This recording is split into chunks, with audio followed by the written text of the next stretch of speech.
พ่อแม่พี่น้องประชาชนลาวในทั่วประเทศที่นับถือและฮักแพงกองประชุมรัฐบาลเปิดกว้างครั้งที่2ประจำปี 2025 ได้ไขขึ้นในตอนเช้าของวันที่ 12 และได้ปิดลงของตอนบ่ายวันที่ 13 มังกร 2026 ที่หอประชุมแห่งชาติภายใต้การเป็นประธานของท่านสอนไซศรีพันดรนายกรัฐมนตรีของประชุมครั้งนี้ได้พร้อมกันค้นคว้าปรึกษาหารือประกอบความเห็นและพิจารณารับรองเอาบรรดาหัวข้อสำคัญคือวาระที่ 1 สรุปตีราคาการจัดตั้งปฏิบัติเวียกงานตลอดระยะ1 สมัยผ่านมาและเวียกงานจุดสุ่มพ้นเด่นปี 2025 เห็นว่าตลอดระยะ5 ปีผ่านมาถึงสภาพการภาคพื้นและสากลมีการผันแปรไปอย่างสลับซับซ้อนโดยเฉพาะบรรดาข้อขัดแย้งต่างๆการแพร่ระบาดของพยาธิภัยธรรมชาติและบรรดาข้อยุ่งยากและสิ่งท้าทายต่างๆได้ส่งผลกระทบต่อการขยายตัวของเศรษฐกิจโลกเบ้ารวมเบ้าเฉพาะต่อการพัฒนาเศรษฐกิจสังคมของประเทศพวกเราทั้งทางตรงและทางอ้อมแต่ด้วยความพยายามและเอาใจใส่นำพาชี้นำของกรมการเมืองศูนย์กลางภาคและด้วยความรับผิดชอบสูงต่อหน้าที่การเมืองของรัฐบาลและองค์การปกครองท้องถิ่นสามารถเฮ็ดให้ทั่วประเทศสืบต่อมีเสถียรภาพทางด้านการเมืองอย่างหนักแน่นสังคมมีความสงบและเป็นระเบียบเรียบร้อยโดยพื้นฐานเศรษฐกิจขยายตัวเฉลี่ย 4.2% ในปี 2025 ขยายตัว 4.8% เก็บรายรับเข้างบประมาณได้ 252,000 ตื้อกีบเท่ากับ 140% ของแผนการ 5 ปี ปี 2025 ปฏิบัติได้ 75.4 พันตื้อกีบเท่ากับ 109% ของแผนการปีแผนรายจ่ายปฏิบัติได้ 244 พันตื้อกีบเท่ากับ 128% ของแผนการ 5 ปี ปี 2025 ปฏิบัติได้ 59.6 พันตื้อกีบเท่ากับ 73% ของแผนการปีการแก้ไขหนี้สินภายในและต่างประเทศสำเร็จได้ตามสัญญาทั้งจำกัดการกู้ยืมใหม่และบ่มีประสิทธิผลเฮ็ดให้ความกดดันทางด้านหนี้สาธารณะลดลงเทื่อละก้าวภาพลักษณ์ความน่าเชื่อถือด้านการเงินของประเทศเฮาดีขึ้นเป็นก้าวๆการคุ้มครองราคาสินค้าและอัตราเงินเฟ้อนับมือนับดีขึ้นซึ่งในปี 2023 อัตราเงินเฟ้อบางระยะอยู่ในระดับ 41% และในเดือนธันวาคม ปี 2025 อยู่ในระดับ 5.6% ฮอดปัจจุบันคลังสำรองเงินตราต่างประเทศกุมการนำเข้า 6.4 เดือนและราคาสินค้าก็เน่งติ่งบ่หลายการผลิตข้าวเปลือกสามารถปฏิบัติได้ตามแผนตามกำหนดเวลากำหนดไว้ซึ่ง 5 ปีได้ 18.9 ล้านต้นเฉลี่ย 3.7 ล้านต้นต่อปีการส่งออกผลผลิตกสิกรรม 5 ปีได้ 8,000 กว่าล้านดอลลาร์ลื่นแผนการ 35% ปี 2025 ส่งออกได้ 1,700 ล้านดอลลาร์ลื่นแผนการ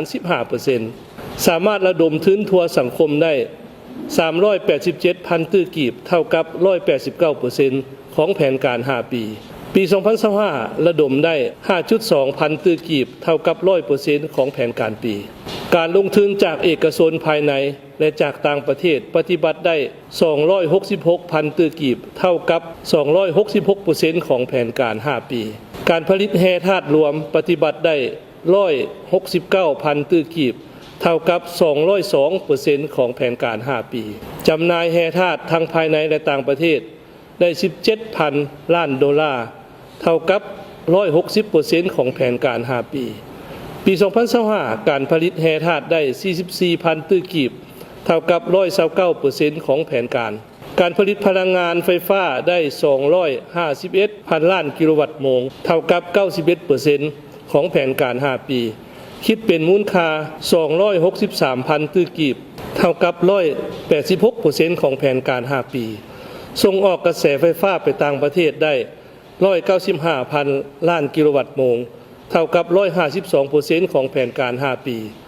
ปี 2025 ผลิตได้ 56,000 ล้านกิโลวัตต์โมงมูลค่า 73,000 ตื้อกีบได้สุ่มใส่ปฏิบัติการปฏิรูปรัฐวิสาหกิจ 32 หัวหน่วยในนี้สำเร็จ 10 หัวหน่วยและสืบต่อปฏิรูป 22 หัวหน่วยได้สุ่มใส่ก่อสร้างยกระดับฟื้นฟูบูรณะซ่อมแปลงโครงสร้างพื้นฐานคมนาคมขนส่งในทั่วประเทศ ตามความสามารถของงบประมาณการค้นคว้าแรงทุนจากสากลและการมีส่วนรวมของทุกภาคส่วนในสังคมเป็นต้นได้สำเร็จการก่อสร้างเส้นทางรถไฟลาวจีนเส้นทางรถไฟลาวไทยระยะ2สามารถฟื้นฟูยกระดับเส้นทางเลขที่13ใต้13เหนือเส้นทางเลข8และเส้นทางอื่นๆรวมความยาวได้400กว่ากิโลเมตรสำเร็จการขึ้นทะเบียนออกใบตาดินได้796,000 กว่าตอนเท่ากับ 50% ของแผนการ5ปีได้สุ่มใส่ปรับปรุงคุณภาพการศึกษาปรับปรุงหลักสูตรและรูปแบบการเรียนการสอนยกระดับความสามารถของครูอาจารย์ปฏิบัตินโยบายและมาตรการแก้ไขปัญหาการขาดแคลนครูสอนการปะละการเรียนและการส่งเสริมการเข้าเรียนวิชาชีพสำเร็จโดยพื้นฐานได้สุ่มใส่ปรับปรุงและยกระดับทนางบริการสาธารณสุขในทั่วประเทศโดยก่อสร้างยกระดับพื้นฐานโครงสร้างและพัฒนาบุคลากรทางด้านการแพทย์ทั้งอยู่ศูนย์กลางและท้องถิ่นสำเร็จโดยพื้นฐานการปรับปรุงกงจักรการจัดตั้งตามมติของศูนย์กลางภาคเลขที่03และมติของสภาแห่งชาติเลขที่05ทั้งขั้นศูนย์กลางและท้องถิ่นทั้งได้สุ่มใส่สร้างนิติกรรมต่างๆในการสร้างตั้งตาแสงซึ่งมีทั้งหมด640ตาแสงในทั่วประเทศได้เอาใจใส่เพิ่มทวีการร่วมมือกับบรรดาประเทศเพื่อนมิตรคู่ร่วมพัฒนาโดยเป็นเจ้าการเข้าร่วมในการจัดตั้งปฏิบัติขอบการร่วมมือต่างๆของสากลอันพ้นเด่นแม้นได้สำเร็จการเป็นเจ้าภาพจัดกองประชุมสุดยอดอาเซียนครั้งที่44 45และบรรดากองประชุมสุดยอดที่เกี่ยวข้องได้รับผลสำเร็จอันจบงามเฮ็ดให้บทบาทและอิทธิพลของสปป.ลาวในเวทีภาคพื้นและสากลได้รับการยกสูงขึ้นกว่าเก่าสามารถนำเอาผลประโยชน์และมากผลสำเร็จตัวจริงมาให้ประเทศชาติหลายขึ้น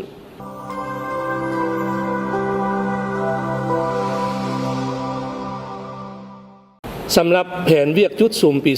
2026 ของรัฐบาลกองประชุมได้ชี้นำคะแนนการท้องถิ่นและภาคส่วนเกี่ยวข้องเอาใจใส่บรรดาเวียกสำคัญดังนี้ 1. สุ่มใส่ปฏิบัติ7ทิศทางรวมบรรดาคาดหมายและ6เป้าหมายที่ได้กำหนดไว้ในแผนพัฒนาเศรษฐกิจสังคมแห่งชาติ5ปีครั้งที่10 2026-2030 โดยเฉพาะให้เศรษฐกิจขยายตัวเฉลี่ย 6% ต่อปีขึ้นไปรายรับเฉลี่ยต่อหัวคนให้ได้ $3,100 สหรัฐรวมยอดรายได้แห่งชาติ GNI ต่อหัวคนให้ได้ $2,900 สหรัฐในปี 2030 2. สืบต่อสุ่มใส่รับประกันเสถียรภาพทางด้านการเมืองให้นักแน่นสังคมมีความสงบและเป็นระเบียบเรียบร้อยโดยเอาใจใส่จัดตั้งปฏิบัติแผนเวียกงานป้องกันชาติป้องกันความสงบการสร้างรากฐานการเมืองพัฒนาชนบทแก้ไขความทุกข์ยากของประชาชนติดพันกับเวียกงานสามสางพร้อมทั้งสุ่มใส่สกัดกั้นและแก้ไขปรากฏการณ์ย่อท่อต่างๆ 3. สืบต่อประสานสมทบกับสภาแห่งชาติเพื่อกะเกียมเลือกตั้งสมาชิกสภาแห่งชาติสุดที่10และสมาชิกสภาประชาชนนครหลวงเวียงจันทร์และแขวงสุดที่5กะเกียมสร้างแผนดำเนินงานสร้างระเบียบการและกลไกการเฮ็ดเวียกของรัฐบาลสุดที่10กะเกียมรายงานต่อกองประชุมครั้งปฐมฤกษ์ของสภาแห่งชาติสุดที่10 4. สืบต่อติดตามสุกยู่กวดกาการสร้างเศรษฐกิจเอกราชเป็นเจ้าตนเองในระยะใหม่ให้แข็งแรงและเป็นรูปธรรมหลายขึ้น 5. สืบต่อจัดตั้งปฏิบัติบรรดามาตรการแก้ไขความยุ่งยากทางด้านเศรษฐกิจการเงินตามแผนเวียกของคณะ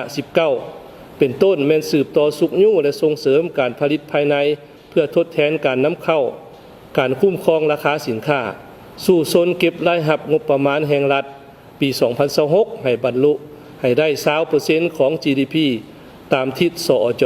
ต้านการหัวไหลทางด้านงบประมาณเร่งแก้ไขหนี้สินสาธารณะให้ลดลงปฏิบัติรายจ่ายงบประมาณบนจิตใจประหยัดสืบต่อคุ้มครองอัตราเงินเฟ้ออัตราแลกเปลี่ยนให้มีเสถียรภาพปฏิบัตินโยบายต่างๆยกสูงคุณค่าของเงินกีบสร้างกลไกนำใช้สกุลเงินท้องถิ่นเข้าในการชำระสินค้าและบริการอยู่สปป.ลาวกับบรรดาประเทศอ้อมข้างและประเทศคู่ค้าแบบ2ฝ่าย 6. สืบต่อสุ่มใส่บรรดาโครงการพลังงานไฟฟ้าสะอาดและพลังงานไฟฟ้าทางเลือกยุ่งแหงการพัฒนาและลงทุนก่อสร้างสายส่งไฟฟ้าแหงสูงเสื่อมต่อภายในและประเทศอ้อมข้าง สืบต่อเข้มงวดในการคุ้มครองบรรดาโครงการขุดค้นและปรุงแต่งแร่ธาตุทั้งส่งเสริมการปรับปรุงแร่ธาตุเป็นผลิตภัณฑ์สำเร็จรูปก่อนส่งออกเอาใจใส่ติดตามและคุ้มครองสิ่งแวดล้อมให้ดีปฏิบัติมาตรการเข้มงวดต่อโครงการแร่ธาตุที่ถูกจัดในประเภทออนหรือออนไลน์ 7. สุ่มใส่พัฒนาพื้นฐานโครงรางเส้นทางคมนาคมทางบกทางรางทางน้ำและทางอากาศตามแนวทางเศรษฐกิจต่างๆให้แข็งแรงทนทาน 8. สืบต่อสุ่มใส่ปรับปรุงคุณภาพการเรียนการสอนในทุกสั้นทุกสายสืบต่อปฏิบัตินโยบายแก้ไขการขาดแคลนครูและการปะละการเรียนกะเกียมความพร้อมรอบด้านให้แก่การนำใช้ระบบหลักสูตรสามัญศึกษา 6+3+3 ในสุขเรียนปี 2028-2029 9. สุ่มใส่พัฒนาแรงงานให้มีฝีมือและเข้าสู่ตลาดแรงงานทั้งภายในและต่างประเทศพัฒนาระบบข้อมูลข่าวสารตลาดแรงงานให้ทันสมัยสืบต่อเอาใจใส่การปฏิบัตินโยบายต่อผู้มีผลงานและคุณงามความดีต่อภารกิจปฏิวัติศาสตร์ประชาธิปไตย 10. สืบต่อสุ่มใส่ปรับปรุงโครงรางด้านสาธารณสุขทั้งศูนย์กลางและท้องถิ่นขยายกองทุนประกันสังคมและประกันสุขภาพให้หลายขึ้นสกัดกั้นและเฝ้าระวังการแพร่ระบาดของพยาธิต่างๆตามฤดูกาล 11. สืบต่อส่งเสริมและอนุรักษ์วัฒนธรรมฮีตของประเพณีของชาติสืบต่อสุขยู่ส่งเสริมการท่องเที่ยวปรับปรุงพื้นฐานโครงรางการท่องเที่ยวให้มีความสะดวกและปลอดภัย 12. สืบต่อสุ่มใส่พัฒนาชนบทและแก้ไขความทุกข์ยากอยู่บรรดาเขตจุดสูงจัดภูมิลำเนาและอาชีพคงที่ให้ประชาชนที่อยู่ในเขตห่างไกลซอกลีกและเขตพื้นฐานการปฏิวัติในเมื่อก่อน 13. สืบต่อปรับปรุงกงจักรการจัดตั้งของท้องถิ่นให้ไปเคียงคู่กับการแบ่งขั้นคุ้มครองการสร้างระเบียบกลไกการเฮ็ดเวียกขององค์การปกครองท้องถิ่นสืบต่อจัดตั้งปฏิบัตินิติกรรมต่างๆในการสร้างตั้งตาแสงให้สำเร็จ 14. เร่งปรับปรุงกลไกและวิธีการจัดตั้งปฏิบัติคำตัดสินของศาลที่ใช้ได้อย่างเด็ดขาดให้สำเร็จและปิดสำนวนคดีให้ได้หลายขึ้นสืบต่อสร้างและปรับปรุงกฎหมายตามแผนที่สภาแห่งชาติรับรองให้มีความรัดกุมและมีประสิทธิผลสูงขึ้น 15. สุ่มใส่จัดตั้งปฏิบัติผันขยายผลกองประชุมสุดยอดต่างๆผลการเคลื่อนไหวเวียกงานต่างประเทศของการนำพรรครัฐแผนร่วมมือ2ฝ่ายกับบรรดาประเทศเพื่อนมิตรยุทธศาสตร์และขอบการร่วมมือหลายฝ่ายในอนาคตในอนุภาคพื้นให้เป็นรูปธรรมหลายขึ้นสืบต่อเคลื่อนไหวการต่างประเทศอย่างมีไหวพริบและทันสภาพการรับประกันผลประโยชน์ของชาติบนจิตใจประหยัดมัธยัติวาระที่ 2 กองประชุมเห็นดีด้านหลักการรับห้องเอาการรายงานความคืบหน้าการจัดตั้งปฏิบัติมติว่าด้วยการสร้างเศรษฐกิจเอกราชเป็นเจ้าตนเองในระยะใหม่และห่างมติว่าด้วยการแบ่งความรับผิดชอบในการจัดตั้งปฏิบัติว่าด้วยการสร้างเศรษฐกิจเอกราชเป็นเจ้าตนเองในระยะใหม่ฉบับปรับปรุงวาระที่ 3 กองประชุมเห็นดีด้านหลักการรับห้องเอาห้างดำรัสว่าด้วยการกำหนดหน้าเวียกและการแบ่งความรับผิดชอบในการจัดตั้งปฏิบัติแผนพัฒนาเศรษฐกิจสังคมแห่งชาติแผนงบประมาณแห่งรัฐและแผนเงินตราประจำปี 2026 และแผนการแก้ไขผลการกวดกากวดสอบวาระที่ 4 กองประชุมเห็นดีด้านหลักการรับห้องเอาการรายงานบรรดาโครงการที่สำคัญจำนวนหนึ่งคือการออกแบบการก่อสร้างระดมทุนและการดำเนินกิจการโครงการทางรถไฟลาวเวียดนามช่วงที่1แต่หัวเมืองทาแขกแขวงขมวน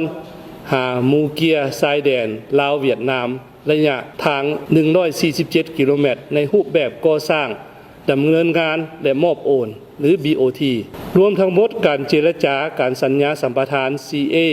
ของโครงการดังกล่าวแผนบริมสิทธิ์ในการก่อสร้างและปรับปรุงเส้นทางในปี 2026 โครงการทางด่วนโดยเฉพาะกลไกและวิธีการจัดตั้งปฏิบัติตัวจริงวาระที่ 5 กองประชุมเห็นดีด้านหลักการรับห้องเอาแผนปฏิบัติตัวจริงในการเก็บรายรับเป็นทันสมัยสำเร็จสำหรับปี 2026 ทั้งหมดนั้นแม่นผลกองประชุมของรัฐบาลเปิดกว้างครั้งที่ 2 ประจำปี 2025